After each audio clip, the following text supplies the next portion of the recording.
ایک دن ایک بوڑھی عورت اپنے کھیت میں سے بند گوبھی توڑنے جا رہی تھی۔ رستے میں ایک غار پڑتا تھا جس میں 12 آدمی رہتے تھے۔ انہوں نے بڑھیا کو بلا کر کہا، بی اماں، یہ بتاؤ سب سے اچھا کون سا مہینہ ہے؟ سبھی اچھے مہینے ہیں بیٹا، بڑھیا نے کہا۔ دیکھو تو جنوری میں سفید سفید برف گرتی ہے، فروری میں بارش ہوتی ہے اور مارچ میں ہر طرف پھول ہی پھول کھل اٹھتے ہیں۔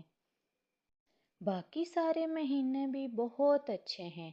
بی اماں، تم نے ہم سب کی تعریف کی، اس لیے تمہیں انعام دینا چاہتے ہیں۔ تم جانتی ہو ہم ہی 12 مہینے ہیں۔ انہوں نے ٹوکری میں بہت سا سونا بھر کر بڑھیا کو دے دیا۔ بڑھیا نے ان کا شکریہ ادا کیا اور گھر چلی گئی۔ گھر آ کر اس نے اپنے بچوں کو سونا دکھایا اور ان سے کہا، اب ہم بہت امیر ہو جائیں گے۔ دیکھو تو میں کتنا سونا لائی ہوں۔ اسی وقت بڑھیا کی ایک ہمسائی وہاں آ گئی۔ اس نے سونے کا ڈھیر دیکھا تو اس کی آنکھیں پھٹی کی پھٹی رہ گئیں۔ بڑھیا نے 12 مہینوں کی ساری کہانی ہمسائی کو کہہ سنائی۔ بڑھیا کی ہمسائی بہت لالچی تھی۔ وہ دوڑی دوڑی اس غار میں جہاں وہ 12 آدمی رہتے تھے۔ انہوں نے ہمسائی سے پوچھا، بی اماں، سب سے اچھا مہینہ کون سا ہے؟ ہمسائی بولی، بات تو یہ ہے کہ کوئی مہینہ بھی اچھا نہیں ہے۔ دیکھو نا، جنوری میں برف پڑتی ہے، فروری میں بارشیں شروع ہو جاتی ہیں، اسی طرح ہر مہینے میں کوئی نہ کوئی بلا نازل ہوتی رہتی ہے۔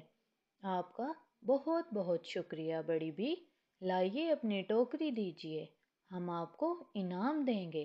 12 مہینوں نے ہمسائی کی ٹوکری بھر کر اوپر سے پتے ڈھک دیے۔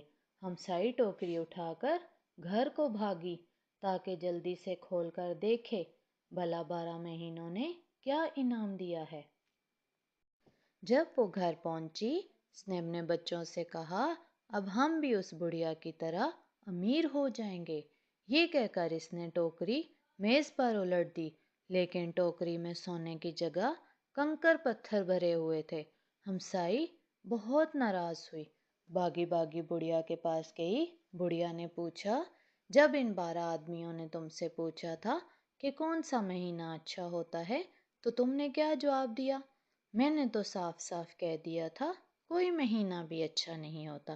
ہمسائی نے چڑھ کر کہا، پھر ٹھیک ہے، تمہارے ساتھ یہی ہونا چاہیے تھا، بھلا کوئی اپنی برائی سن کر بھی انعام دیتا ہے۔